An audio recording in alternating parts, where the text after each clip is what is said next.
इज्जत करे करो हमारी, बेइज्जती तो घर वाले भी करे।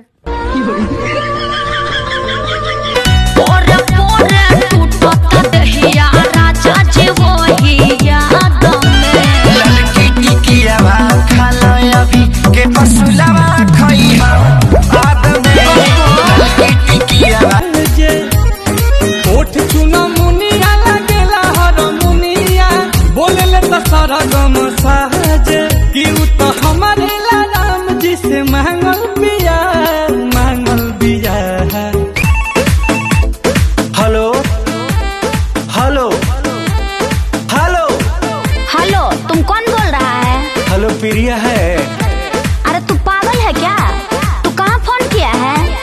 अरे मैं प्रिया को लगाया हूँ, यही नंबर पर साल भर बतियाया हूँ। अच्छा, कहाँ से बोल रहे हो? अरे मुंह से बोल रहे हो, और कहाँ से? मुँह में तुम्हारा तुड़वा दूंगी, हाथ गोड़ पूरा तुड़वा दूंगी, खोपड़ी हमारा तू गरम कर दिया है। हेलो सही भैया, किस्मत का कोई भरोसा न है। कहाँ पता मेरी होने वाली बीवी मेरी वीडियो पर लाइक कमेंट कर रही होवे। पढ़े के बेरा तो जाके घुमनी रहर में, गिर गइल बानी अब ओकर नजर में, हो गइनी कंगाल हम तो माल के चक्कर में।